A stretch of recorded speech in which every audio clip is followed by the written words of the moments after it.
Mtakumbuka wiki iliyopita Mheshimiwa Waziri Mkuu Mheshimiwa Kassim Majaliwa alikuwa mkoani Tabora.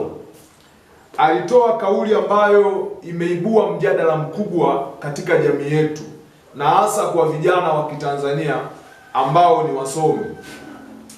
Sasa kauli ya Mheshimiwa Waziri Mkuu kuwataka wasomi na wasio wasomi kuelekea kusomea elimu ya ufundi katika vyuo vya VETA ni kauli ya kisiasa ambayo kwa bahati mbaya haijafanyiwa tafakuri pana ya kiutafiti.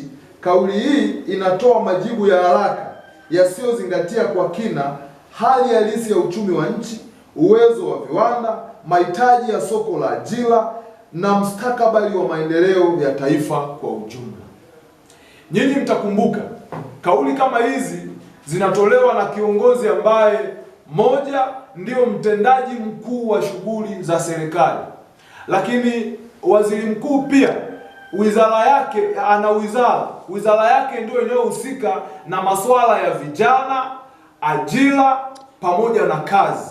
Kwa hiyo hili jambo ni jambo ambalo lina maslahi na umma, ni lazima tulitolee ufafanuzi na lazima tuihoji serikali, lakini pia tuishauri serikali ni namna gani inaweza kufanya kuwasaidia vijana wa nchi hii ambao ni wasomi katika taifa letu. Kwa kuzingatia hali halisi ya Tanzania, tunapaswa kuangalia kwa kina athari za mwelekeo huu wa jinsi ambavyo msisitizo wa aina hii bila mkakati mpana unaweza kuathiri sekta mbalimbali. Mfano kutoka nchi za Afrika, Ulaya na Marekani inaweza kusaidia kuangazia athari chanya na asi za mfumo huu. Ndugu waandishi wa habari, kuibua tatizo la ajira kwa wahitimu wa ufundi. Ni kweli kwamba elimu ya ufundi ina umuhimu mkubwa katika maendeleo ya taifa lolote. Hata hivyo, kuhimiza watu kwenda kusomea ufundi bila uwekezaji wa kutosha katika viwanda na sekta zinazoweza kuajiri wahitimu wao kunaweza kuzalisha changamoto zifuatazo. Moja, ongezeko la wahitimu wa VETA bila fursa za kutosha za ajira katika sekta rasmi. Na mpaka sasa bado kuna wahitimu wengi wa VETA ambao hawana ajira, lakini pia hawa wahitimu hawana hata mitaji ya kwenda kutumia ujuzi wao, aidha kama ni fundi magari au labda ni mtaalamu wa masuala ya umeme wa magari, anahitaji kwenda kuanzisha ofisi ambayo watu watamuona. Kijana huyu unakuta ana mkopo ambao unaweza ukamsaidia kwenda kuanzisha, lakini pia hawezi akakopesheka kokote. Kwa kauli ya waziri mkuu ni kauli ambayo ina athari kubwa katika jamii yetu. Mbili, kupanuka kwa sekta isiyo rasmi, yani informal sector, ambapo wahitimu wa VETA watalazimika kujiajiri bila mfumo rasmi wa kuwaendeleza. Tatu, kuzoofika katika sekta nyingine za elimu, kwani vijana wanaweza kuhamasika kusomea elimu ya ufundi wakiamini ni njia pekee ya kupata ajira. Mfano katika nchi ya Afrika Kusini na Nigeria.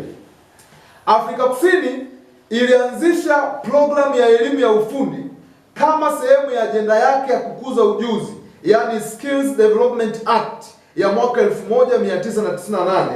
Hata hivyo, kutokana na kukosekana kwa uwekezaji wa kutosha katika viwanda na biashara ndogo za kati, wahitimu wengi walishindwa kupata ajira rasmi na idadi kubwa walilazimika kujiajiri katika sekta isiyo rasmi. Nigeria kwa upande wake imekuwa na vyuo vingi vya ufundi, lakini viwanda havijawekeza kuchukua wahitimu wa kutosha, hivyo wengi wao wanakosa kazi na wanaishia katika ajira duni zisizo na tija kubwa kwa uchumi wa taifa lao.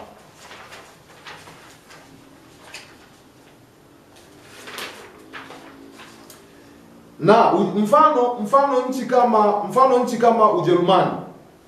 Ujerumani, tofauti na nchi za Afrika Kusini na Nigeria, imefanikiwa katika elimu ya ufundi kwa sababu mfumo wao unahusisha dual education system, ambapo wanafunzi wa vyuo vya ufundi wanashirikiana na viwanda moja kwa moja katika mafunzo kwa vitendo. Hili limefanikiwa kwa sababu nchi hiyo ina msingi imara wa viwanda vinavyowahitaji wahitimu wa ufundi. Tanzania haijafikia hatua hii, na hivyo kuna athari ya kuzalisha wahitimu wengi wasio na ajira.